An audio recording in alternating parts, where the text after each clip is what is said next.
Good morning. 1 minute to go.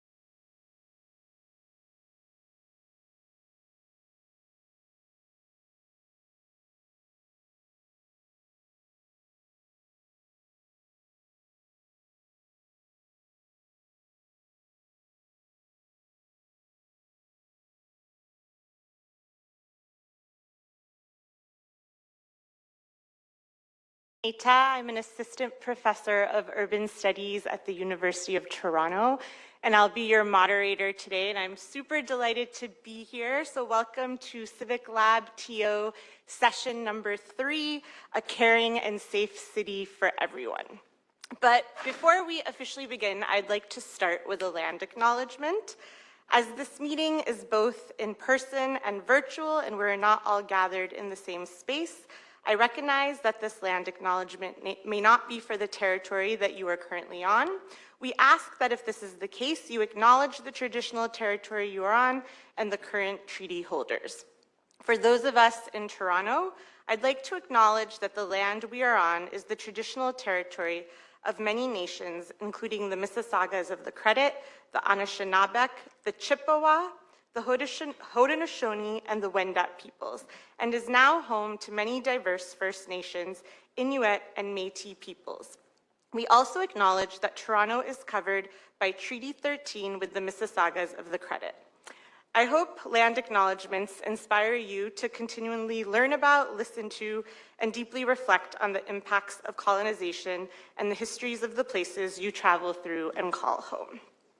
So to provide a brief description of today's event, the CivicLabTO curriculum is presented by Strategic Partnerships and the City Manager's Office within the City of Toronto in collaboration with the 8 higher education institutions represented here today.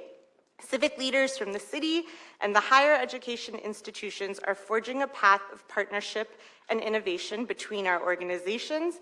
This work includes a framework to facilitate city and academic collaboration on multidisciplinary research projects to inform public policy and programs, ongoing connections on shared strategic priorities, and this unique CivicLabTO curriculum program.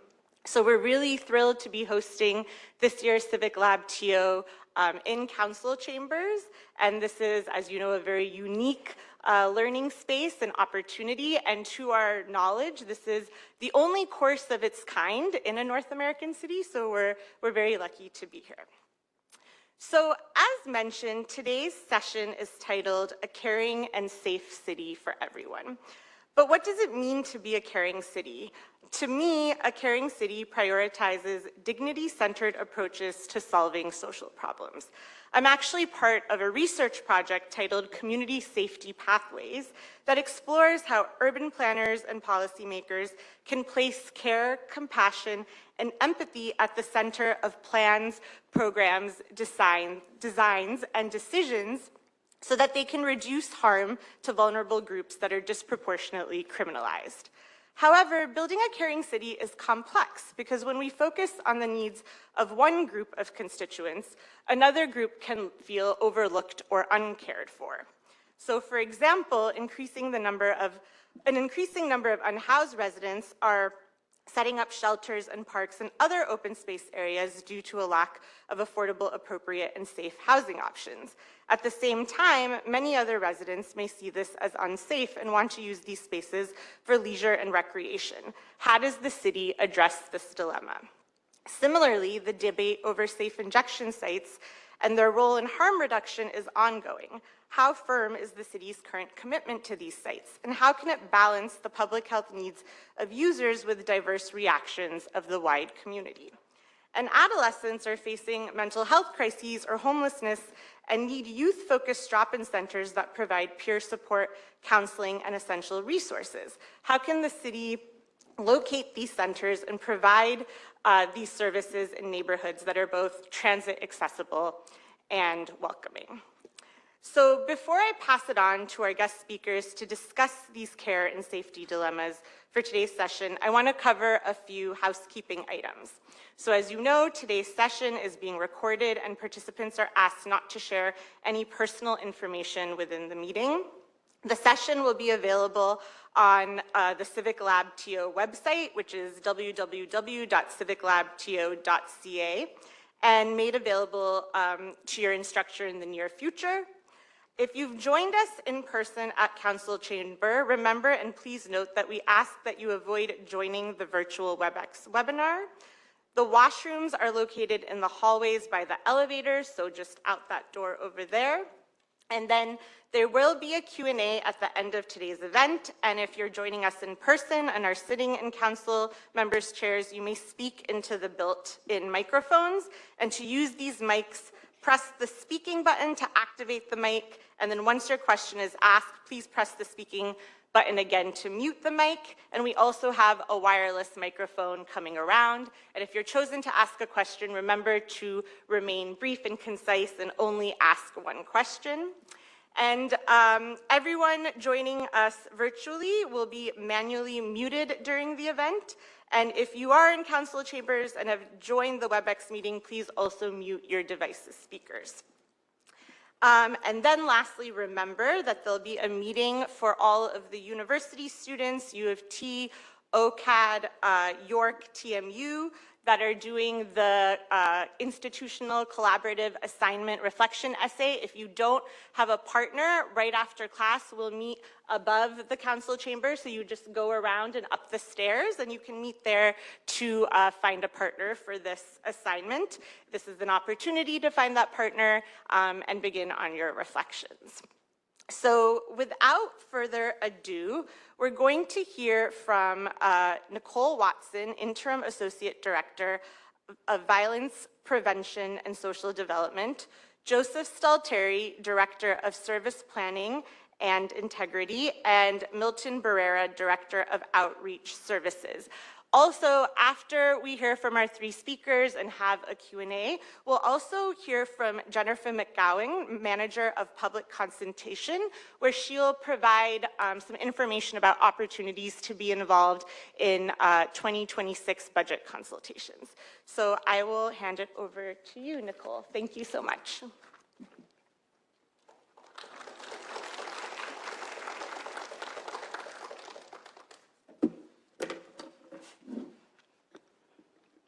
Okay, good morning, everyone.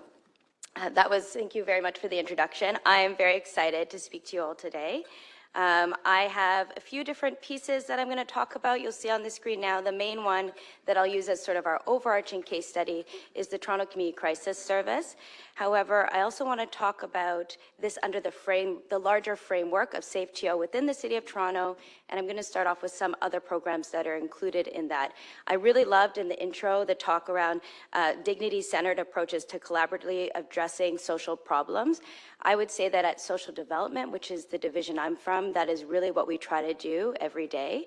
Our division, in addition to overseeing SafeTO, we also manage the Confronting Anti-Black Racism Unit, the Poverty Reduction Office, the Toronto Newcomer Office, and we are also overseeing the city's first two-spirited trans non-binary youth action plan. So there's a lot happening at the city in lots of different spaces, and social development is very much involved in a lot of that equity work. So SafeTO in particular, I'll start there. You know, what makes a safe and caring city? So SafeTO is the City of Toronto's comprehensive 10-year plan to address community safety and well-being.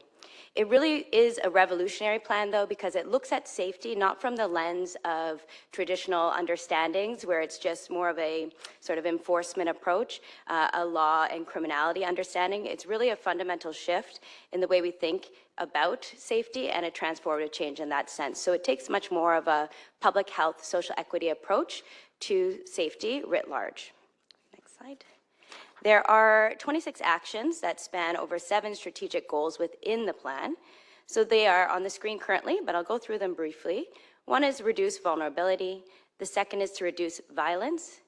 Then we have advancing truth and reconciliation, promoting healing and justice, investing in people, investing in neighborhoods, and driving collaboration and accountability. I wanted to start by just doing an overview of a few key programs under CivicLabTO, and then we'll get into the Toronto Community Crisis Service in particular. So we have two up on the screen right now. The first is the Violence Prevention Toronto Office. So this is actually an integrated office, a first of its kind within the municipality. It combines City of Toronto staff, Toronto Police Service, Toronto Community Housing, Toronto District School Board, TTC, and dedicated leaves from several other institutions and community partners and programs to work collaboratively around trauma-informed and responsive public health approaches to violence prevention, intervention, response, and recovery. One of the aspects, and you'll see pictured here, was the Summer Safety Plan, which we launched this year with the mayor. It brought together city divisions, agencies, corporations, and community partners to focus on practical, on-the-ground actions designed to make summer safer and more supportive for Toronto's young people. It looked to expand safe spaces, created new opportunities, and strengthened supports for youth. We're actually currently wrapping up the Summer Safety Plan as we're entering into the fall now, and we'll have a fulsome report on its outcomes in November. But in terms of some early findings, we were able to connect over 5,000 youth to additional programs and services, particularly in areas of the city that we know are prone to higher incidents of violence and require additional support, as there's not always as much located directly in those spaces. Towards Peace is another innovative program. It looks to increase effective interventions and mitigate violence in Toronto using a risk-driven, multi-sectoral model that is driven by community and focuses on collaborative efforts with on-the-ground local grassroots community groups. It really looks at solutions that, again, prevent and interrupt and address the root causes of gun violence in the city, and involves partnerships with key community organizations from a person-centered, wraparound, trauma-informed, culturally relevant service. It supports both youth and their families. Under this, there's also a model called Brave and Thrive. I don't know if anyone has heard of this before. Maybe not, it's fine. These are hospital-based intervention models. And so we work with both Sunnybrook, Scarborough Health Network, Humber River, and St. Michael's and Sick Kids to identify youth who are at risk of repeat injury, usually related to gun and gang violence, and it links them with community-based resources and access to case management and other critical supports when they're released from hospitals. It's innovative because it's taking both the sort of public health lens of things, the actual physical space of hospitals, and really bringing a direct link to community-based services and supports to help youth navigate difficulties in their lives. There are other projects under Towards Peace, just at a high level. There are peace projects, we call them, which is anti-violence funding for youth-specific, youth-led groups between the ages of 12 and 29 who design and develop and implement their own innovative initiatives directly in their communities. We also do Masterpiece, it's called, which are arts-based community events that highlight local artists and the brilliance they provide to their communities. We also have a new program called Wisdom Well. It looks at utilizing the expertise, knowledge, and wisdom of elders in communities that's used to inform and help conversations with youth as they navigate difficulties in their lives. If I could have the next slide. The Family Wellbeing Program and the Community Crisis Response Program are two others I just want to quickly address. So with the Family Wellbeing Program, it applies a holistic approach to servicing parents, guardians, and caregivers who support youth from the age of 10 to 29 who are vulnerable to violence and or crime. And again, it helps them to connect with services and pro-social opportunities within their communities. It really looks to build family confidence, raise participation levels, build generational resiliency, and improve youth outcomes through healthy family and community approaches. It includes things like one-on-one systems navigation, group workshops and education sessions, and engaging opportunities for families. It's a collaborative approach. Again, none of this work is done by the city alone. We work with all of our wonderful community partners to really help improve families, work with families to improve their understanding of their well-being. The Community Crisis Response Program is another program we have at Social Development. This is an activated response, I'll say. There is some proactive measures, but it's also when there is a case where there has been an active event, a violent event in community, they activate and respond. They mobilize and coordinate supports directly with community members, and they often respond to things like shootings, stabbings, shots fired, and other related activities like swarming and raids. There's also a fund associated with this program, so when events happen, youth and community grassroots organizations are able to apply for funds to support community healing. And there's also a wellness and recovery project, which looks at mobilizing counseling supports and community debriefs when acts of violence have taken place. The last two programs I'll quickly mention are Focus and STAR. These are both collaborative tables, again, driven really by community partners, but led on the city side. So Focus stands for Furthering Our Communities by Uniting Services. It's an innovative, collaborative, risk-driven approach to community safety and well-being. It's co-led by the City of Toronto, United Way Toronto, and Toronto Police Service, and it aims at reducing risk, harm, crime, and victimization, and improving community resilience and well-being. The model brings together the most appropriate community agencies at weekly situation tables to provide targeted wraparound approaches to the most vulnerable individuals and families and places that are experiencing heightened levels of risk in terms of socio-demographic and geographic location. STAR is our situation table for housing at risk. It's a citywide situation table that serves tenants and others who are facing housing instability due to increased vulnerability such as aging, physical and mental challenges, substance misuse, and diminished capacity or social isolation. It's a cross-sectoral approach, and we do work with Toronto Shelter Services and Housing Secretariat as well on that piece of work, as well with a number of other partners, including community paramedics and others. So next slide. I hope that what you notice from all of those models is that the city is really working to develop collaborative cross-sectoral approaches that bridge traditional silos to allow services to communities in new and innovative ways, and that also focus on trauma-informed approaches and centering the individual within that. I am going to now move us to the Toronto Community Crisis Service piece of work. So if you can go back 1 second, I want us all to kind of go back in time a little bit here. It's not that long ago, but also feels like a long time ago in some regards. This work itself originated in 2020.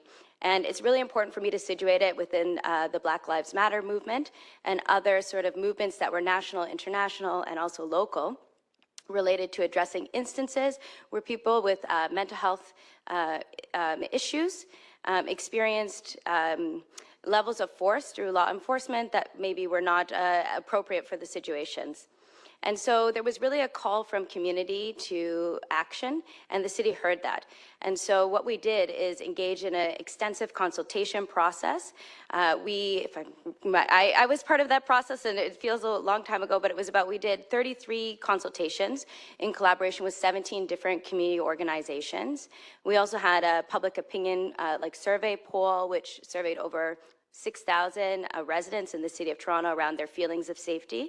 And we also had a number of subject matter expert interviews. There was about 29 in total with community leaders and experts in the field of mental health and law enforcement. What we heard clearly from that was that there needed to be a change. There needed to be a shift, and there needed to be a reimagining in the way in which mental health crises is dealt with in the City of Toronto. And so next slide, that is where the Toronto Community Crisis Service comes in. So the Toronto Community Crisis Service was first piloted in 2021, and it really looks at addressing mental health crises from a public health approach as opposed to a law enforcement approach to mental health crises. The service itself is free, confidential, and available 24/7, and it was one of the key priority actions under CivicLabTO. So I'm going to talk a little bit more about what the service involves. The service itself is 24/7, as I mentioned, but one of the key sort of tenets of the service, if I can get the next slide, is the no wrong door approach.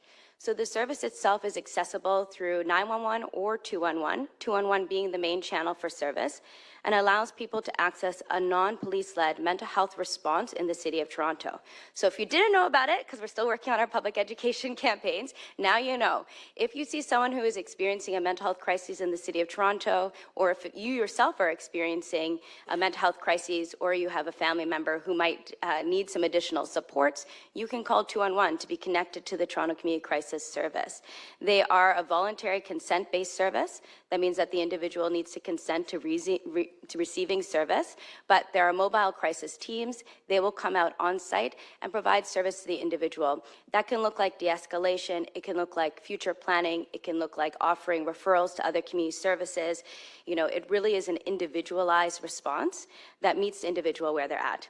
The service currently serves clients 16 plus, and as I've mentioned a few times, it is a trauma-informed care that focuses on harm reduction, culturally relevant services, and building up a strong referral network. The other interesting piece with the Toronto Community Crisis Service is the focus on the post-crisis follow-up case management and wraparound supports. So there are supports offered for up to 90 days following that first interaction with the crisis team, and that they ensure sort of the safe navigation of the individual and that referrals are being kept and followed up on. If I could have the next slide. This slide kind of goes over again a little bit more around the components of the service. So at a high level, you know, it notes the city there. We do play the backbone support role in the service. We help lead intergovernmental advocacy, public education, and identify areas where we may need opportunities for increased investment. Our access and intake partner, I've mentioned, but it's 211. 211 is able to take the calls, to dispatch the teams directly. We also have anchor agencies, which I'll talk more about on the next slide, but those are our community partners where the service is actually housed and who hire the staff who come out and into community. There's also a governance structure within the service that really looked at leveraging expertise from local community organizations already engaged in crisis response work. And then there's, of course, the crisis teams and, importantly, the evaluation. One piece that I haven't mentioned yet that I just want to mention now is that in our consultation efforts and also in the delivery of the service, there is a very specific focus on Black and Indigenous communities. So we were very intentional in consulting those communities, both in the development of the service and in the ongoing operations of the service, but also in the governance structures related to the service. So if we can go to the next slide, it highlights the organizations that are our delivery partners. We call them our anchor organizations. They really anchor and they are at the core of our service. They have amazing expertise. They bring their networks from community. You see them listed on the screen here. And they bring their local community knowledge to all that they do. They're invaluable partners and they're really the heart of the service. So we have the Canadian Mental Health Association, Taibu Community Health Center, Gernstein Crisis Center, and Two-Spirited People of the First Nations. They all have different expertise. In terms of Taibu, they do bring an Afrocentric approach to mental health crisis response, and Two-Spirited People of the First Nation are an Indigenous-led partner. But that Indigenous and sort of Afrocentric expertise is also integrated throughout the partnership at all of the organizations and with all of the staff that are hired. Next slide. So this is really just a quick how the service works journey map. So I've kind of talked through this, but just again, the call comes in.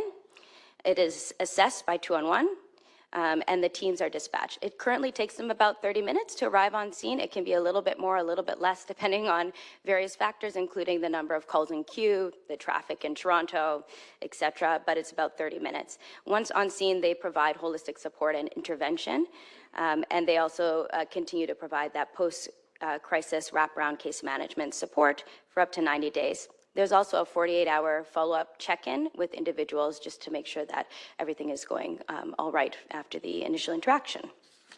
Next slide, please. It's a map of Toronto. Hopefully we all recognize it. You'll see it's divided into sections. This really just correlates to which community anchor partner operates in which area. So you'll see that Gernstein Crisis Center is in that downtown light green portion going into sort of a South Etobicoke area. We have Taibu Community Health Center. They cover all of Scarborough. It's the mid-green portion. And then we have the Canadian Mental Health Association. That's the dark green at the top, North York kind of area. And the dotted line around the entire map represents Two-Spirited People, peoples of the First Nation. They are our Indigenous-led partner, and they cover all of the City of Toronto. And that's really just to ensure that no matter where an individual is located, if they are interested in accessing culturally specific supports, they're able to do that. Next slide, please.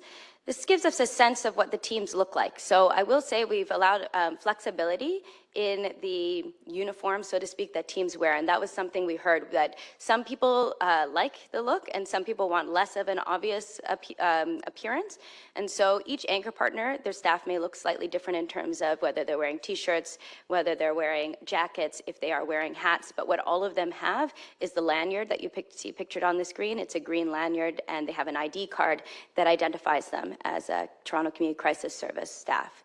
They also come in these vehicles. They usually look like the one pictured. Sometimes they're slightly different, but mostly white. There's a couple that are black, and they have the Toronto Community Crisis Service logo along the side of the car. I'm curious, just for like the folks in the room, has anyone seen the team or vehicles out and about at all in the city? A couple people? Okay. I mean, that's good. I like that. We're a very new service still, so that's positive in my mind, and I hope that they become more of a regular staple in all of our communities over the next few years. In terms of skill sets that crisis workers have on the next page here, they have a minimum of 5 years experience in community mental health, crisis intervention, case management, or a related field. Their educational background is usually in health sciences, social work, health administration, or a related discipline. They come with experience in crisis intervention and de-escalation, suicide and risk assessment, and working with substance use and concurrent disorders within a harm reduction framework. There is also a very extensive training program that all of them complete as part of their onboarding process. It's over 200 hours of training, and it covers a huge variety of topics, and we have a full training manual. So the teams come very well. They bring their own lived experience and expertise. That's very important for us. And then we also onboard them with additional training and expertise to ensure a baseline expert knowledge in terms of crisis response and what that looks like. So that's not just sort of the academic and theoretical side, but also the practical side. And we do some in-person practical trainings to prepare the teams for being out in community.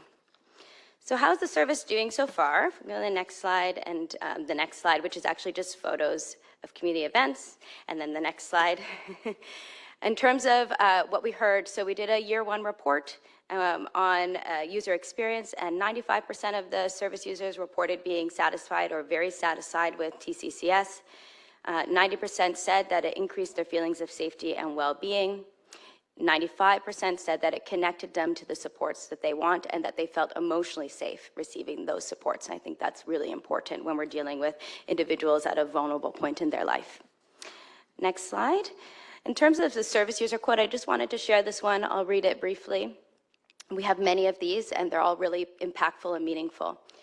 I don't know what else to say. I really don't. Other than, you know, the TCCS staff were the best thing that ever walked into my life when they did. If they hadn't, when they did, I don't know what I would have done. I really don't. With all of the mess that my apartment was in, with the way I was feeling, I don't know. I would have given up and maybe gone and just left everything behind instead of sticking it out and putting my life back together and getting the help that I needed here. So as you can see, the service does have a direct impact on the lives of residents in the City of Toronto. And in fact, it has been picked up as a model nationally, where we're seeing these pop up more and more in different communities and different municipalities. And I think we're going to see this become more of a staple service across the board. Mayor Olivia Chow did designate the Toronto Community Crisis Service the 4th emergency service in Toronto. We now hold that status. So it's police, fire, paramedics, and the crisis service, and I think that's a really important and substantial move for the municipality. The next slide has some metrics. We're actually over 29,000 calls at this point, calls for service, since the service started. This was from year one metrics, so that's why it's slightly shifted. In terms of where the calls are coming, most are now coming through the 211 pathway, which is really what we wanted to see. We wanted people to know that there was an alternative to calling 911, and that number is now closer to 62%. 78% of the calls that were transferred were handled without police involvement, and only 8% resulted in hospital emergency department visits, meaning that they were able to de-escalate and manage on scene. And 3% of the calls resulted in a request for emergency service, with police requested by the teams less than 2% of the time. Okay, 2 slides left and I'm done here. So the next slide is just around connecting people with appropriate supports. There's many referrals that are made. You see the numbers on the screen. And in terms of the top referral points, case management, mental health supports, psychiatric supports, housing supports, and primary care. And we're going to hear from our next presenters, but we know how important housing is in stabilizing individuals who may be experiencing vulnerability and crisis. The last slide is just more stories of impact, and I'll leave you to read those separately on your own. But really, we have over 130, it's probably closer to 200 now, stories of impact from service users that are really impactful and empowering and show the way in which when a service is formed in a human-centric, person-centric, trauma-informed way, the value of that in creating change in people's lives and in systems that we interact with. And the last slide is just a highlight of our reports and some of the materials available. Toronto.ca/crisis service is where you can find these. And if you have any questions, I know we're going to do a Q&A. Last slide is my contact information. I'm always happy to meet and chat with people, so looking forward to doing that in a little while. Thank you.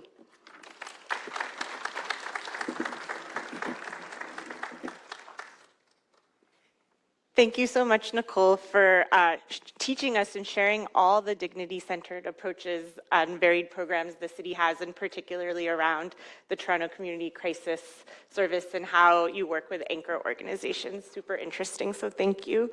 Next, we'll have Joseph Stalteri, the Director of Service Planning and Integrity.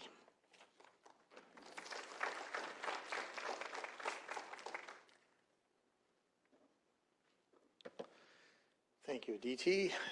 Good morning, everyone. This is great. I'm excited to be here, to be in a room filled with folks like yourselves who are building a wealth of knowledge and expertise and bringing some new ideas to dealing with complex issues that I think we are all aware of and are working to address. I am going to speak to the work that we are doing here in Toronto Shelter and Support Services. My name is Joseph Stalteri. I'm the Director of Service System Planning and Integrity. I'm joined by my colleague Milton Barrera, who will be speaking after me. The deck that we'll be walking you through will be tag teaming on the deck. But the deck that we'll be walking you through will speak to broadly some of the context and background issues that I'll share with you, some of the work we're doing at a strategic level, and then Milton will join us and talk about a specific example of some work that we are doing to address one aspect of homelessness. So next slide, please. So just to give you a sense of what that looks like, I'll share with you a bit about the work that we do in Toronto Shelter and Support Services, talk about some of the current pressures and the factors driving homelessness in Toronto. I'll talk about a strategic plan that we are developing to address homelessness, and then the specific programs, effective programs that we've developed to respond. Next slide, please. And the next slide, please. Thank you. Toronto Shelter and Support Services, TSSS, is the city's homelessness service system manager. We directly operate and fund community agencies that deliver emergency shelter, 24-hour respite, drop-in programs. That includes as well wraparound support services for people who are accessing those programs, as well as street outreach. So this is outreach services that connect with people outside and experiencing unsheltered homelessness. Our top priority is to ensure that people experiencing homelessness have access to temporary emergency accommodation when needed, along with those wraparound and housing focus supports to help make homelessness rare, brief, and non-recurring, and to connect them with housing. So the next slide will just give you a sense of how that plays into our division's vision and mission. So you'll see that our vision is to have a city where homelessness is rare, brief, and non-recurring, and where people are connected to the supports that they need. And we do that through many of the services that I just shared with you. Next slide, please. So let's talk about homelessness here. I think many of you are aware of the issue of homelessness in the city. And the next slide, please. We'll also show here that homelessness is increasing not just in Toronto, but across Ontario and Canada. Recently, we've had a report from the Association of Municipalities of Ontario that shows that more than 80,000 people are experiencing homelessness in the province. That's a big number. In Toronto, our shelters continue to be at full capacity with demand for those spaces exceeding the availability of beds that we have each night. In September, just passed, we had an average of approximately 9,000 people who were being accommodated in the shelter system. We also, in October of 2024, so about a year ago, we conducted what we do annually, which is a street needs assessment. We do a count of the individuals annually, and every 3 years we conduct a needs assessment of those individuals. In October of 2024, we found in the City of Toronto that there were over 15,000 people experiencing homelessness in the city. When you look at the calls that we receive from people who are looking for a space, probably those many of those folks who make up that 15,000 number, many of those are in our system, but many are not. And they're calling our central intake system. And approximately 120 of those individuals each night we're unable to match to a shelter bed. Next slide, please. So the issue of homelessness isn't about emergency temporary shelters. The issue of homelessness goes beyond just the shelters themselves.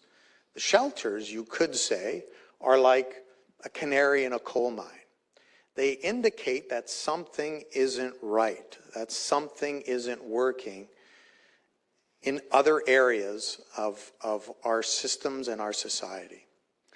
And so many of those factors that contribute to homelessness include things like insufficient affordable housing supply, insufficient supports for people who have complex needs, the cost of living, and I'll speak to that one in a moment as well, inadequate wage and income supports, again I'll speak to that, as well as new arrivals to the city who require support. These are all things that contribute to that large number of folks in our city who are in fact experiencing homelessness. In May of 2023, Toronto City Council declared homelessness an emergency in our city. Next slide, please. One way for us to present or think about these issues is how I'll talk about them here with these key factors that are impacting homelessness in Toronto. And that is that homelessness is a result of failures across multiple systems. Things like, as I said, housing, health, mental health, income supports, justice system. The shelter system is the system of last resort when people have nowhere else to turn. So if I could just extend that coal mine analogy a bit, oftentimes people will look to the shelter system and say, what's going on? Why aren't you fixing homelessness? That's like asking the canary to solve the toxic environment in a coal mine. The canary alone cannot do that. And so one of the themes I want to share, and that I hope you take away from our discussion here today, is that collaboration is key. It is critical. I think collaboration is something that I know from my days when I was in university. It was something encouraged, and I know it continues to be encouraged in your programs. It's something that we really need to extend and take that into addressing these complex issues that we're facing, like homelessness. We won't solve homelessness alone without collaboration. We won't solve it without coordination across multiple systems, and I'll speak to that. That's the fourth point here. Previous slide, please. Thank you. So you'll see just some of those other points that Homelessness is driven by that lack of affordable housing, those unmet health needs. That tells us that there are other systems that we need to be working with, that other systems and other orders of government have a role to play in addressing homelessness. So we're talking about health systems, we're talking about housing, we're talking about justice. Those are systems that have to work together with us to address the issue of homelessness. And so the fourth point there is a coordinated, multi-sector, intergovernmental approach across those different systems is what is needed to address homelessness. That's that collaboration theme that I hope we all take away from our conversation here today. Next slide, please. So I indicated previously about one of the drivers, and that is affordability. And this chart here, and hopefully you'll have a chance to look at this in more detail, but I'll just highlight a couple of key points here. The increasing affordability gap is a critical driver. If you look at that blue line at the top, that is, over the last 10 years, the increase in the average market rent for a bachelor unit.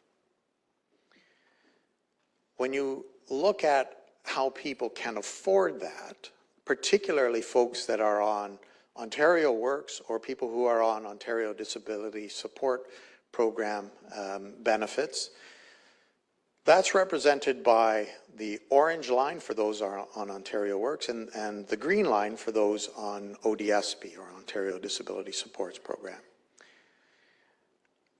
The rate of increase in those OW or ODSP payments has not increased in the same proportion as the cost of rent for a bachelor unit. And so when you look at that, you can see why affordability becomes a key driver of homelessness in the city. And that's also why we need many orders of government, provincial, federal, and other ministries, and even across the City of Toronto, multiple divisions working together to address this issue. Our division, as I said earlier, supports folks and responding to their needs by making sure we have shelter space. Milton will talk about some of the work that his team does to engage with folks who are experiencing unsheltered homelessness. But we don't manage the income support programs. And so again, I'm going to say, you may get tired of me saying this by the time I'm done my presentation, collaboration is going to be key to addressing these issues. Next slide, please. So I'm going to speak about some of the work that we are doing to help advance some of that collaborative work. And the next slide will give you an indication of how the city will and is developing a 5-year strategic plan that will serve as a roadmap to addressing homelessness, focusing on 3 strategic themes that I'll speak about in just a second. This strategic plan is being led by our division, Toronto Shelter and Support Services, and will utilize a multi-divisional, so many different divisions within the City of Toronto. We call that an all-of-city approach, working closely with our colleagues like Nicole from Social Development, but also a sector-wide approach. So this needs to engage the healthcare sector, the corrections, child welfare systems need to be part of this, this plan. And again, as I said before, other orders of government have a role to play here as well. And the plan will propose some major initiatives that will have defined outcomes, create a multi-year blueprint for strategic decision-making and investments around homelessness. We hope to solve it, but we're also realistic. Next slide, please. So some of those strategic themes, I think, will help to highlight where that collaboration is particularly needed. The first theme around prevention and diversion. And so that's an area where if we can prevent folks from even becoming homeless in the first place. So go back to that, that affordability gap slide that we were talking about just a minute ago. One way is to help folks be able to afford average rent in the city of Toronto. There's other things that we can be doing, and that's what we want to be exploring. So we really want to look at that area or that theme around preventing and diverting people from even accessing or needing to access the homelessness service system. The third area, the third theme, would be supports while people are experiencing homelessness. Now that's the area that our division has responsibility for. And so ensuring that shelters are providing those wraparound supports to individuals, helping them address some of the issues that they're wrestling with, bringing partnerships together to address health issues, mental health issues that folks are dealing with, and supporting those individuals to manage those issues so that, and this is where that third theme comes in, so that folks can move out of the system into reintegration into their community through accessing housing. And I will say that homelessness, I'll just highlight the word, the home part of it versus, you may have heard this before, houselessness. It's not about houselessness, though housing is an important part of it. But an aspect of homelessness is helping folks connect to the broader supports that they need in their community and connecting and reintegrating into the community. So building out some of those pathways out of the homelessness system into community and into housing are going to be key. And so when you think about where are those areas of responsibility, where are those systems that can contribute to that, you will see within each of these themes, you will have other divisions within the city that have a role.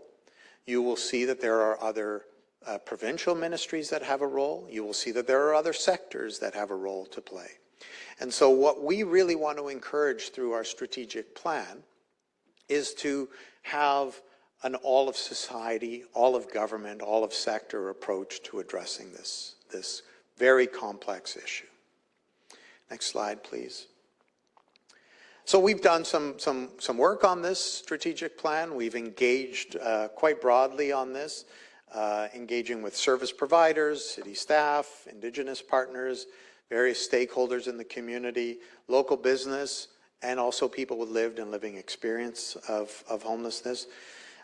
So we really want this to be broad, and we want this to have multiple voices reflected in the work that we are doing. Next slide, please. So before I turn it over to my colleague Milton, I just want to, I'll leave you with the word collaboration as that key word. That said, we do have responsibility for delivering specific services. And so what I've shared with you is sort of the broader thematic issues, the strategic work that we think is important and needed to address this issue. But we also have really strong programs to support individuals when they are experiencing homelessness. And my colleague Milton will be joining us very shortly to share some of the work that we are doing to address some of those specific issues for folks. So thank you.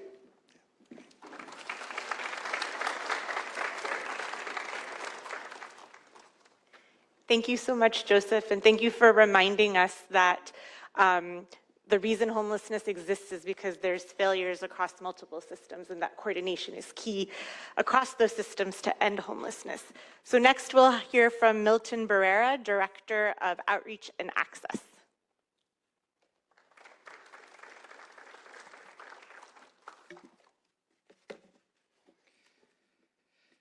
Good morning, everyone, and thank you for having me.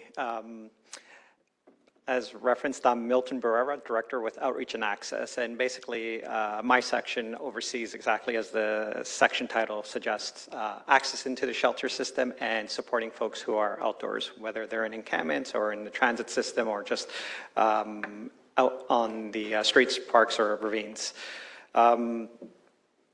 I, too, was an alumni of some of the schools that you represent, Humber College, York University, and U of T, so it's great to see some of you or the future of these schools.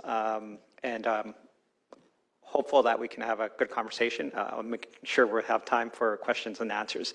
So Joseph talked a lot about collaboration, and I'll be talking about, well, what happens when you have collaboration. We need to have coordination, and what you'll see in my presentation, it's all about coordination. So next slide, please. So back in June of 2024, City Council adopted the city's encampment approach and strategy, which is really guiding our work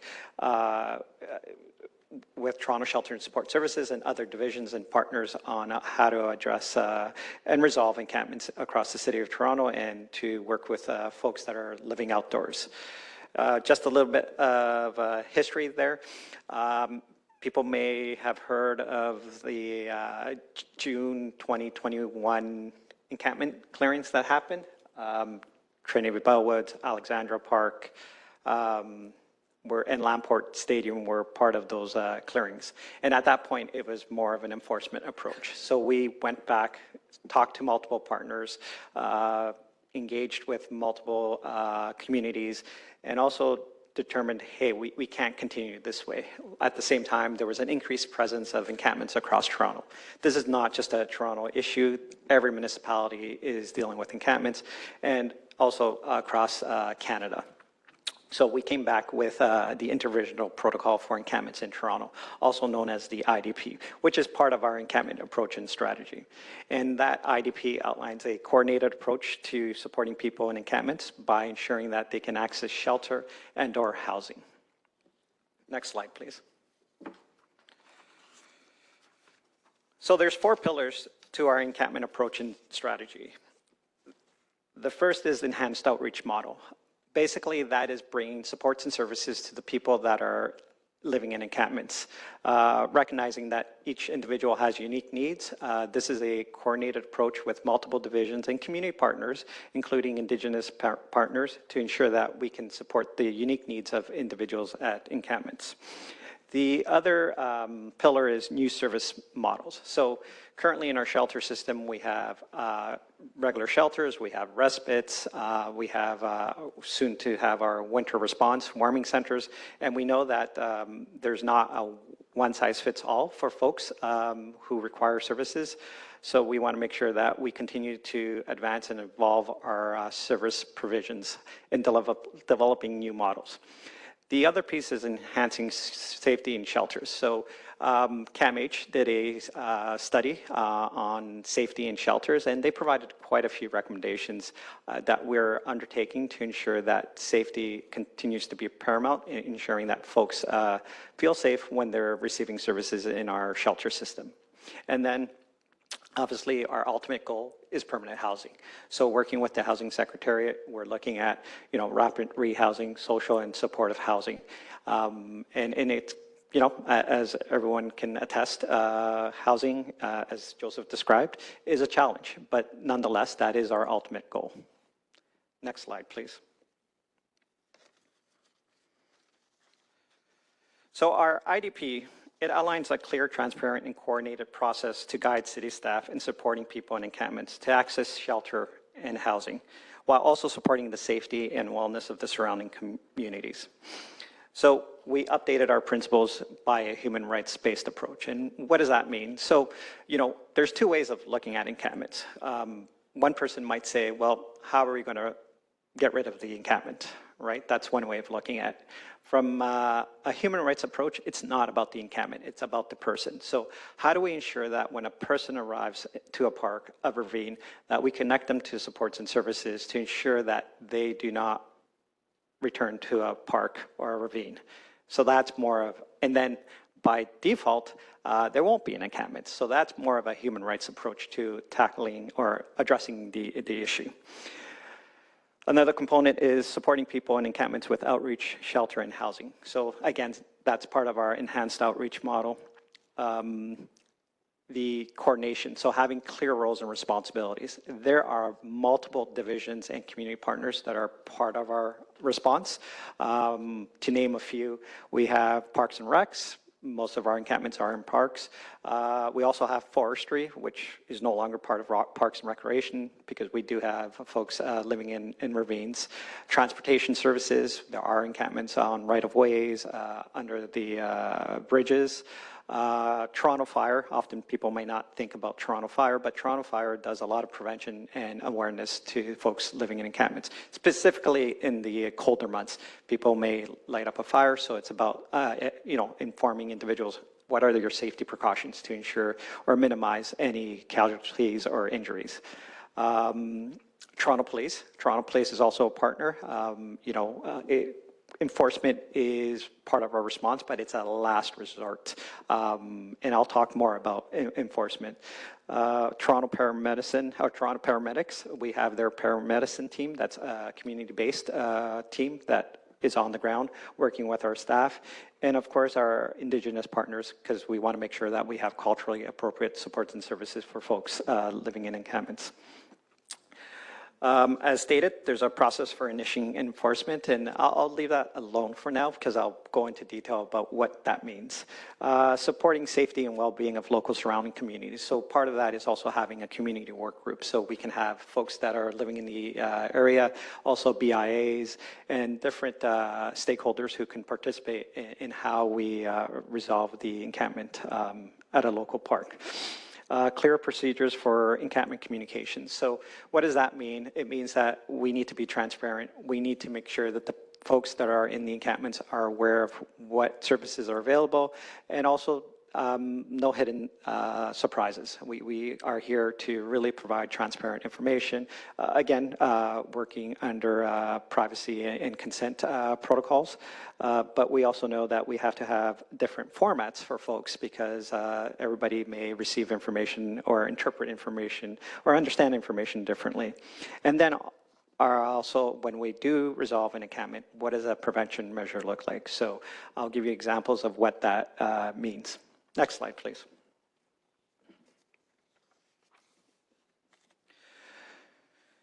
So the IDP protocol identifies the following key features that aligns with upholding dignity and human rights principles, which are also part of the Federal Housing Advocates Review.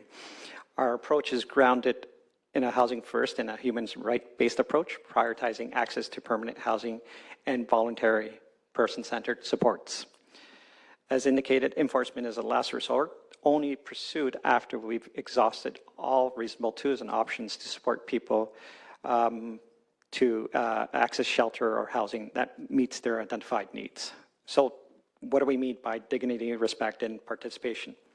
Folks that are living in encampments are treated with dignity, compassion, and respect. We want to make sure that we have ongoing, meaningful engagement. We want to have place-based meetings, so having meetings on site with staff and any representatives they may choose to have. Community working groups, which also involves the greater community, and peer and harm reduction workers, and also advisory groups. When it comes to Indigenous-led responses, we recognize that there's a significant overrepresentation of Indigenous people who are unsheltered. So we're working with TASC, Toronto Aboriginal Support Services Council. We're also working with TCAB, which is Toronto Indigenous Community Advisory Board. And often the question is, well, what about sacred fires? So sacred fires is not part of our response. That's a separate response, understanding that there's principles that guide that under Truth and Reconciliation. When it comes to operations, so when the teams are on the ground, we want to make sure that it's voluntary and trauma-informed services. So our outreach is voluntary. We're not forcing it upon anyone. We also want to make sure that it's grounded on trauma-informed, cultural safe practices. Our services are tailored to complex needs, including mental health, harm reduction, and income supports. So although we have grounded principles, our response to different locations may look differently based on who's living there. So again, that's part of the customization of our plan. So often when we're meeting with community, the first question will be, well, when is the encampment going to be resolved? Can't give you an answer because, again, everybody is unique and it will be based on the unique needs of the individuals. Also, we don't want to rush it. Once we start rushing people, we know that that can escalate the situation and also can impact our relationship with those individuals. Avoidance of forced evictions. So as I indicated, enforcement is as a last resort. However, if enforcement is needed, we want to be transparent. So what does that look like? If we have to issue notices, we're issuing those notices in advance, typically 72 hours. But it's not just a notice, it's also a letter that accompanies that notice to indicate that, hey, what does this notice mean? And also the supports and services that are available for you. When enforcement is needed, typically it's due to health and safety reasons. So I'll give you an example of a sidewalk. So if there's an encampment on a sidewalk and now the public needs to go around the sidewalk and they're now walking onto the road, well, that's going to be an immediate health and safety risk that we would have a team respond immediately. Doesn't mean we're just telling a person you got to go. We're coming with a shelter space that would meet their needs. And at that point, they may choose to accept that shelter or they may make their own arrangements. Again, it's part of that voluntary interaction. Transparency and communication. What we mean by that is, as it says, we're not hiding any information. We want to make sure that we're transparent. We understand that there's been a lot of mistrust with what we used to do, referencing 2021. So we know that, public trust in government is often not always aligned, and we have to work hard to ensure that we have trust with those that are living or remaining in encampments. We also want to make sure that we use plain language, as indicated, with multiple formats.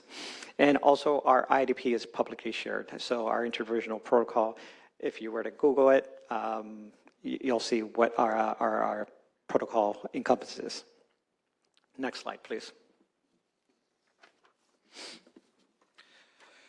So what do we take into consideration? Health and safety. So without a doubt, we have employees from different divisions and community partners that are out there working with folks who are in encampments. So we want to make sure that our staff are protected and also the individuals that they're providing service to.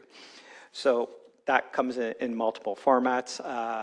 That could be a health and safety risk assessment, but also working with individuals, as I indicated, Toronto Fire, providing awareness about how to reduce injuries or how to safely ensure that if a fire is being established, how do you ensure that's safe? Propane tanks is a common thing.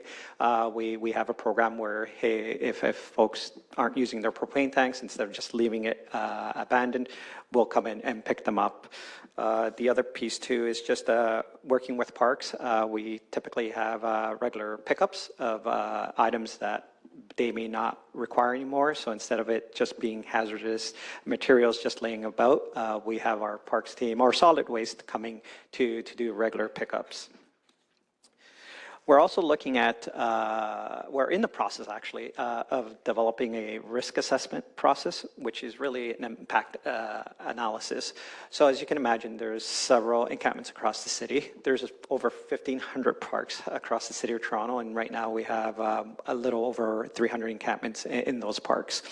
And it's determining, okay, well, if we're going to do the enhanced outreach model, because we can't do it at every park, which park would we go to? And that's going to be part of our risk assessment to determine which park we would bring the enhanced outreach model to. The encampment office also coordinates with multiple divisions with health and safety concerns. Next slide.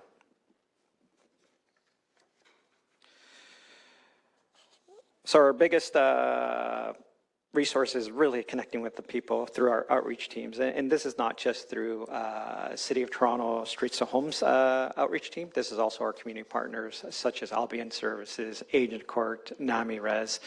We have community partners that we contract with. Again, city is quite big, so we can't do this alone. So we collaborate with other outreach partners to be able to get to the various parts of the city where people may be living. So That's prioritizing the needs and well-beings of the safety of the people in encampments. And you're going to see safety as an ongoing theme because we want to make sure that safety is not just a physical element, but also harm reduction and mental health supports are encompassed. Trust and meaningful engagement. So we know that unless we build rapport, we may not advance our relationship, and building rapport takes time. So going back to, we're not rushing people, right? And this is often the challenge of balancing community needs with folks living in encampments, because the community may want the encampment to be resolved quickly while we may be taking our time because, again, we're not rushing, but we're building rapport. Otherwise, what we know is folks will just pack up and go to the next park, and that's not really addressing the underlying issue. Assessment of unique needs. So our teams go out there to determine what supports they need. So it could be the fact that, they may be eligible for social assistance. So we'll bring Toronto Employment Social Services to the ground and fill out those applications. Could be mental health supports. We'll bring MDOT, which is one of our community partners, to look at healthcare needs, and also Inner City Health Associates, ICHA. They also have a scout team that will come on the ground. Again, depending on the needs, we'll connect those folks to those specific services. Education and support to reduce health and safety risk. So kind of similar to what I said before, we're providing various information to individuals living in encampments about how to reduce safety. What we also know is that sometimes there's vulnerabilities within encampments. So we work with Toronto Police if we know that there's folks in the community who are probably taking advantage of folks living in encampments. And that could be through different scenarios. But again, it's all with transparency and communication with the folks living in the encampments.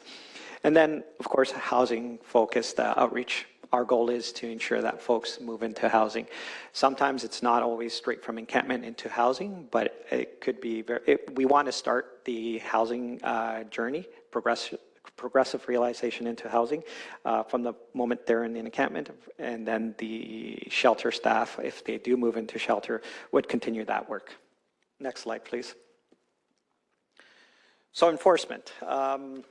As indicated, it's always a last resort once we've exhausted all options and supports for individuals.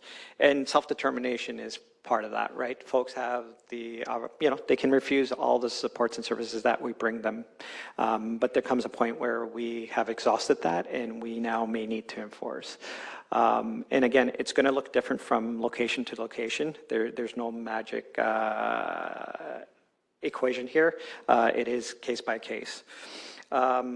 Enforcement may be necessary for public safety concerns or when all services and supports have been exhausted. The public safety concerns, as indicated, self-explanatory in the sense that if an encampment is impeding the use of a right-of-way, we will come in there immediately, but it can always bringing in supports and services. Another aspect that we want to be proactive with is Grange Park. For those who live downtown, they may know Grange Park in the summer is a lot of children. There's over hundreds of children there because of summer camps. So instead of waiting for encampments to show up, we're proactively working with people to just get them into those supports and services, which may include shelter and housing. So this summer, prime example, if you were to compare this summer with the previous summer we had encampments. We went in there while the children camps were already in place. This summer we were proactive by connecting with folks early in spring to say, okay, how do we bring you supports and services with the focus of moving you into housing? In return, this summer there were no encampments because we had dealt with them. And when I say dealt with them, we had connected people with the right supports. And when we do enforcement, as I indicated, it's all about transparency. So we're providing information. So, the notice, and there's typically two types of notices, trespass notice or a notice of violation, and that's a written document, and along with our letters of supports and services outlining what exactly will take place and what they can do to request for supports and services. And our focus is always to connect folks into our shelter system and our housing. Next slide, please. So when it comes to our enhanced outreach models, which is a component of the IDP, these are the parks that we've been at. Alexandra Park, Allen Gardens, Bellevue Square Park, Clarence Square, Little Norway, St. James, and Dufferin Grove. Allen Gardens by far was our biggest park. And, we were there for over 400 days. But at the same time, during that time, we were able to refer 433 folks into shelter, and we were able to move 98 folks into permanent housing. So it took us a while, but we were able to achieve some great outcomes. And the most recent, we've been at Dufferin Grove. We started there on February 1st with our enhanced outreach model, and we just finished on September 26th with 67 folks moving into shelter and then 9 folks moving into permanent housing. Next slide, please. So this is just a graph of our current situation with encampments across the city. So what you'll see is that as we implemented the IDP in the summer of 2024, we saw a decrease of encampments, and it just means that our approach is working. Ideally, we would love to have no one living outdoors, but it will take us a bit of time to make sure that we can achieve that. And as Joseph said, it's not just the City of Toronto doing this alone, it's working with other orders of government. And so we were at 500 plus encampments in the winter of last year, and now we're at 300, just a little over 300. Next slide, please. Just housing. So another important piece is the housing work, right? So what you'll see here is that in January, 9 folks moved into housing straight from encampments, and then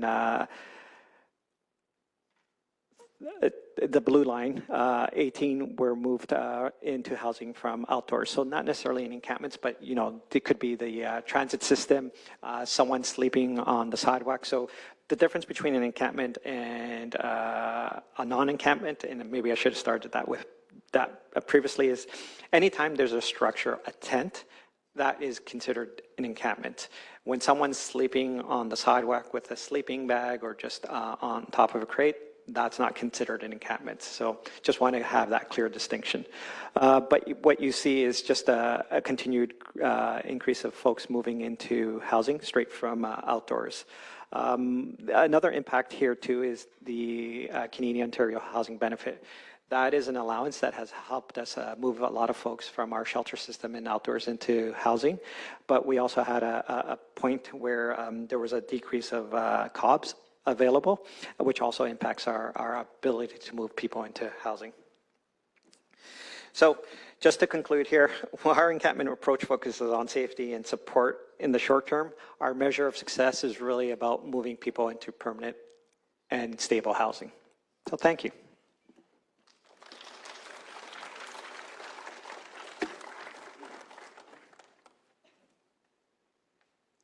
Thank you so much, Milton, for telling us what it means to address encampments from a human rights approach and telling us about risk assessments and how the IDP works. So now we have about 10 minutes for Q&A. What I would like to do is, so I'm opening it up to all of you, but what I'd like to do is collect bundles of questions. So maybe we'll collect 3 questions at a time and then present them to our speakers. And if you're called on to ask a question, remember to just ask one question and be concise. So I'm opening it up to questions, and there'll be a microphone going around. And then if you're sitting in the front, you can press the button to ask your question and then mute yourself when you're done asking. Okay, so I see a question up here in the back. Yes, we'll start with yours. Hello, this is a question for Joseph. I know you mentioned that there's been a massive increase in bachelor unit rent, but a relatively small increase in ODSP and OW shelter allowance. So why is there been such a small increase compared to rent increase?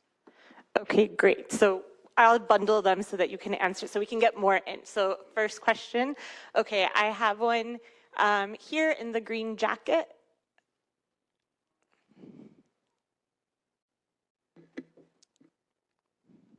Does this work? Okay. So my question is also for Joseph, and I heard the emphasis on collaboration and how it's critical, and that shelters are a last approach. You know, things aren't working, and I walk outside every single day and I see that. You also emphasized a multi-system approach. So what does a multi-system approach mean to you? What is a multi-system approach that can improve the state of homelessness and genuinely decrease, you know, the impact of this? I don't know if this is related to like the intergovernment thing that you were mentioning as well. Okay, thank you. And then I'll take one more from this side. Yes, right here.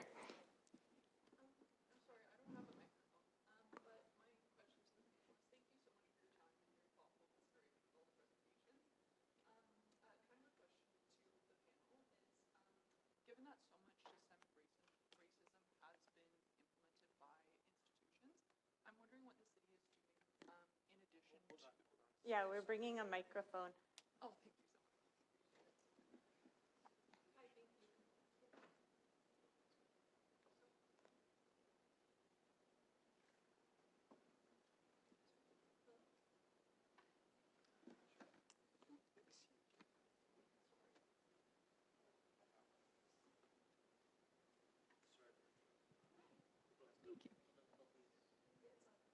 Sean? Oh, sorry. Thank you so much. Sorry, my apologies. Thank you so much for your time, panelists, and my apologies for taking up time with the technology. My question just actually to everybody is, given that so much systemic racism has been implemented by institutions and unfortunately by previous municipalities in this city, what is this current administration and what are we doing right now to ensure that we're not just working with community leaders, but we're making sure that the community, that the people who live, work, and play in these communities are also building trust and building rapport with these programs? Great, thank you. I'll turn it over to you all. I can start off and maybe just address the last question and pass it over to my colleague. So I think that's a really good point. Maybe I should stand. We know that systemic racism has been perpetuated historically by institutions, and you know it's not lost on us that we're, as city workers, now part of that space. I know for me, it's very important that I keep that front and center in all the work I do. And so if I talk specifically about some of the work social development is doing with community, most of that engagement is happening at that very local level. So it isn't just with the leaders, though they're important and we bring them into the fold, of course, as well for advising and for the running of programs often. We really look at ways to get deep in community and find those individuals whose voices are underrepresented, and then amplify that voice. And we do rely on our community relationships to do that and building rapport and trust. And I have to give a shout out to all of the frontline staff in our division who do that work every day. So they're on the ground in community, building those relationships. And we see the impact of that, not only in the quality of the insights that we gain, but also in the impact it has on our work. And so especially for the Toronto Community Crisis Service, for example, but all of our programs, we really do look at how we ensure that the voices of those community members, particularly Black, Indigenous, 2S, LGBTQ+ communities are involved. With obviously looking at policing reform, that becomes very essential, knowing that that is an institution where those communities have been particularly impacted. And so I really appreciate that question. And I know that Joseph will speak more to the others, but just in terms of a multi-sectoral approach, I do want to just say we work very closely interdivisionally as well on many of these pieces of work. And so there really has been an effort to address some of that systemic racism and those barriers that communities have experienced historically at the hand of the, the municipality or of larger corporate institutions to address ongoing needs. So I'll leave it to my colleagues, but thank you for the questions. Thank you for the questions. I think there was a couple of them that were directed specifically to me. One was around what a multi-system approach might look like, what that might mean, and then there was another question about income supports. Maybe I'll start with the income supports question because I feel like, well, the answer may not be the best answer, but it's probably the easiest answer. I don't know why the other income supports have not increased in proportion to the increase in rent. The Ontario Works system, as well as the Ontario Disability Supports Program, are administered by the province of Ontario. And so it's an area that we have obviously seen and monitored, but we don't have any jurisdiction over income support. So it's hard for anyone at the city to explain provincial decisions related to programs like income support programs. With respect to what a multi-system or a multi-sector response might look like, I think we are certainly starting to build examples of that. I think, and my colleague Nicole here has alluded to this, one of the first things that we can be doing and are beginning to do better is working certainly across city divisions. And so the work that we do in shelters in collaboration with the work that that Nicole and her team and her division leads is one example, and you know, there's other examples of that as well. The work that we do with Toronto Public Health, another division within the City of Toronto, in terms of how we bring those kinds of supports and advocate for supports for people who are vulnerable and experiencing homelessness. But let me just extend that a little bit more and just talk about how we can do better more broadly as well. So when we think about folks that are being discharged from detention centers, we can have stronger connections between that system and our systems that we operate at the City of Toronto. So for example, when you discharge someone from a detention center, we can be doing better at making sure that those individuals have housing plans or are connected to services. I'll give you another example, health, the health system. Emergency departments can be working more closely with us, and we are, and I don't want to suggest in any way that we're not working better together, but emergency departments can be working more closely with us to make sure that we are coordinating discharges so that folks who are leaving health services are not being discharged onto the street, ultimately then to find themselves into the shelter system. So that kind of coordination is what I think we're envisioning. Great, thank you. I have time for 2 more questions, so I'll take 2 more. I see one here in the back. Hi, I don't have a question for anyone in particular, but I was just wondering if you had any more insight about the ways Toronto shelters offer supports for individuals and the processes that ensure their well-being. Okay, thank you. And then I see a hand here in the back in the white hat, and then just wait until the microphone comes. Yes, you in the white hat, yes. My question's kind of similar, but you were talking about moving people out of encampments and first through the shelter system. And I'm wondering how you guys address the quality of housing and shelters, because I know that that's a concern for a lot of people moving off the street.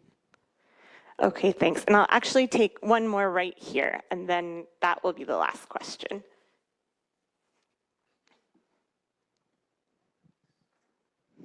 So much. I've seen changes during the COVID time where you have had like Yeah, we can't hear you, so sorry, my bad. I've seen like changes a lot in COVID time where you guys have had hotels like sheltered those people, and we have had like a decrease of people being outside. It mostly like in the winter time. So I was wondering the cooperation that you guys had with I've had people moving from Toronto to Niagara Falls or other places so that they can keep them indoors. And also you mentioned about that you're having collaboration with different places. I was wondering if those people are placed in the hotels or in the homes, are you guys giving them the services, maybe rehab for those who are using drugs, or like how is the follow-up of those people that are being helped? And what are you doing with the numbers that are not being taken care of? Okay, thank you. I'll turn it over to you all. So quality of housing, services in hotels. So maybe I'll start with the supports that we provide to individuals who are experiencing homelessness. So, you know, there's two streams, right? There's the folks that are living outdoors, and then the folks who are coming into our shelter system. So with our shelter system, we have what's called the Toronto Shelter Standards that applies to all shelters that are either directly operated by the city or funded by the city. And we also have the 24-hour respite standards, which is another category of services that we provide. These respite shelters are meant to be, low barrier, which allows folks who traditionally just wouldn't be able to be in a shelter, go to a respite. So we also have so those standards kind of set out the guidelines and principles of what is expected. So that way, if any individual goes into a shelter system, they know what to expect. There's also client rights and responsibilities, also outlining what their rights are, what their responsibilities are. And we also talk about case management, so that way folks are connected to case management staff to ensure that they have a service plan, also known as a housing plan, to ensure that we get them into permanent and stable housing. For the folks that are outdoors, as I indicated, we have the enhanced outreach model, and we don't always have to implement the enhanced outreach model at a park. Sometimes we will take components of that and bring it to one or two folks that are in a park because of their unique needs. Again, as we stated before, we can't do this by ourselves, so we really depend on our community partners with specialized services, specifically our Indigenous partners, our clinical teams, our harm reduction teams to support those individuals, all with the goal of, working in a meaningful way. That takes time, and it's sometimes challenging because you're also balancing other priorities. Specifically with encampments, the community might say, well, why is this taking so long? But again, we can't rush it, but we balance everyone's competing priorities.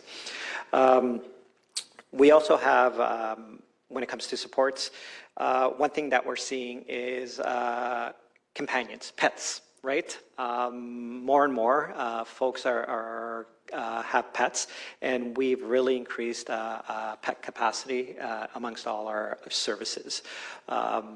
Couples, we want to make sure that our shelters are purpose-built. When it comes to our infrastructure strategy, we're building permanent shelters to replace some of these temporary locations, and these shelters will be purpose-built with an array of infrastructure to allow for services. The second question was, so the quality of a shelter and housing. So kind of going back to shelter standards and 24-hour respite. So those are the standards, but then we also have internally a quality assurance team and agency review officers. So they have a responsibility to ensure that the provider is adhering to the agreement that we have in place with them, ensuring that they're also delivering the services aligned to what we've declared in our shelter standards. So we have quality assurance teams that go out to just do checks, exactly what you would expect. We also do engagement surveys with the folks living in the shelter to understand what is working, what's not working. It's an evolving piece of work where we always have to evolve. This is one thing we always tell our teams is that we're not working in an assembly line. We're working with people, and as their needs evolve, so do our services. Easier said than done. Sometimes it does mean that we become the safety net for a lot of folks because our services have evolved, while other institutions who are also supposed to support these individuals, their services aren't evolving at the same pace. So this is something with collaboration, and how do we ensure that we're working with other institutions and orders of government, is that their service provisions also need to advance and evolve. Thank you so much. Yeah. So for the sake of time, I'm going to keep it moving, and students, you can come and chat with our panelists at the end of class if you have more questions. But right now, I'll hand it over to two University of Toronto students, Ray and Gabriella, to say a brief note and thank you and remark on behalf of the class.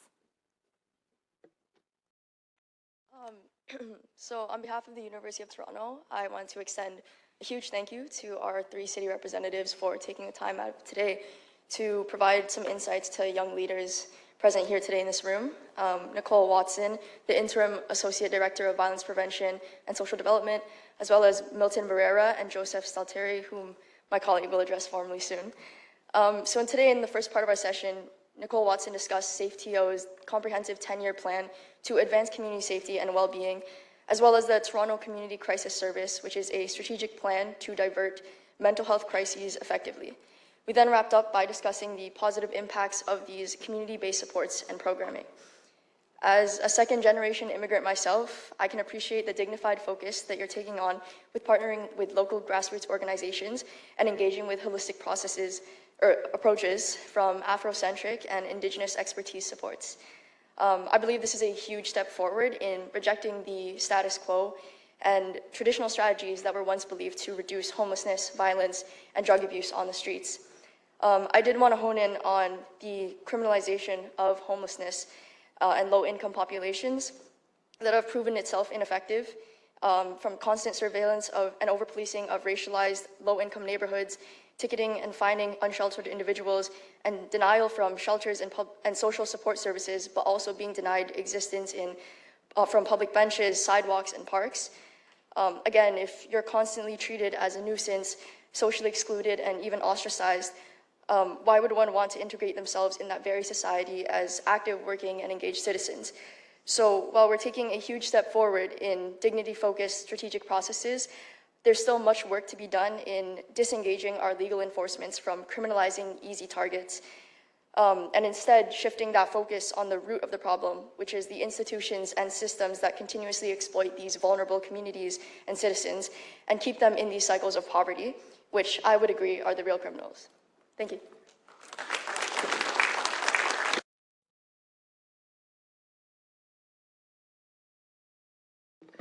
Thank you, Ray, for your words. And thank you to Nicole, Milton, and Joseph for your incredible insight on creating human rights-centered approach to safety and housing in Toronto. The thoroughness of this approach is just astounding to me, from addressing the root causes of homelessness to maintaining safety in these communities and creating forward-facing long-term solutions. So thank you for that. Mr. Stalteri, I would like to thank you for your discussion of both the current pressure on the housing system in Toronto, as well as explaining how these pressures indicate a system that isn't working properly. Your emphasis on the importance of collaboration can really be felt through this entire approach to housing, be it collaboration through various services, levels of government, or community organizations. And additionally, I'd like to highlight the emphasis on not just finding housing, but also providing stable community and support.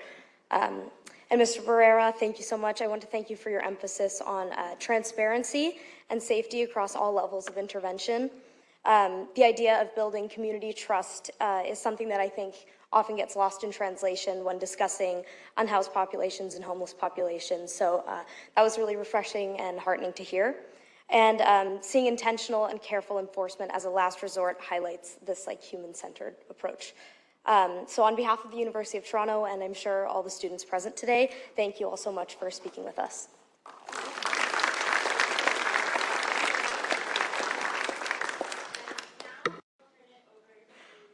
For McGowan, Manager of Public Consultation, to talk about opportunities to be involved in the Toronto 2026 budget consultation process. Great. And everyone can hear me well, hopefully. Thank you for having me here today. My name is Jennifer McGowan. I'm the Manager of Public Consultation in the City Manager's Office. And I just want to go through a few quick things about our ongoing budget consultations that were launched yesterday officially. And my colleague, Kafan, is also in the room. I don't know if he wants to give a quick wave. He'll be around afterwards if you have immediate questions. And we're also looking to come back to this group hopefully later this fall to maybe do a more in-depth consultation with you. But in the meantime, we wanted to let you know about what's available to you right now and how you can input into these consultations. So, sorry. There we go. So in terms of the budget consultations themselves, we want your help to make choices that are important to you and your community and everything that you feel like you could input into this process. The city is developing our 2026 budget. We want to make sure our city continues to build a more affordable, livable, and resilient Toronto. And we want to be able to make informed decisions on that process. And so the inputs of this consultation will be going to the budget committee, members of city council, and that will be put forth in January. So this fall, we're collecting this information and bringing it forward to council then. So there's three main ways you can give input. First, you can do a short anonymous survey to share what matters to you. And the survey is currently live until the end of October. So please take the survey. You can find it at budget or toronto.ca/budget or this direct link, and we will share this presentation afterwards. So we encourage you to take it, encourage your friends to take it. It's a short survey, just so we get a sense of what people care about and what they want us to prioritize. There's 6 sessions that you can also join. There's 4 in person and 2 virtual. So hopefully there's one that will work for you. We've spread them across the city. And in those sessions, you'll be able to meet the budget chair, Councillor Shelley Carroll, other members of the budget committee, and senior staff at the city. You can ask questions, learn about this year's budget, share your ideas. There'll be small breakout discussion groups, and then there'll be interactive activities as well. And we encourage you to register, and you can do so at toronto.ca/budget.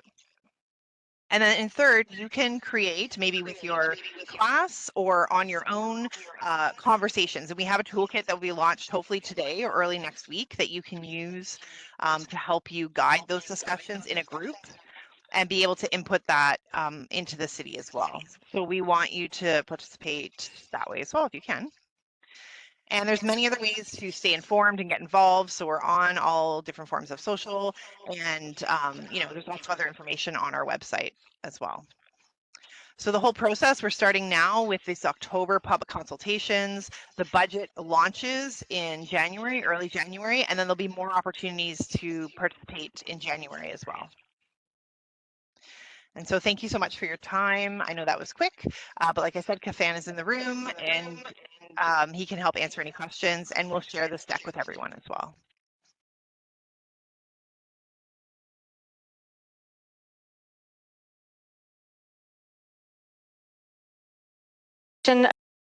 Close.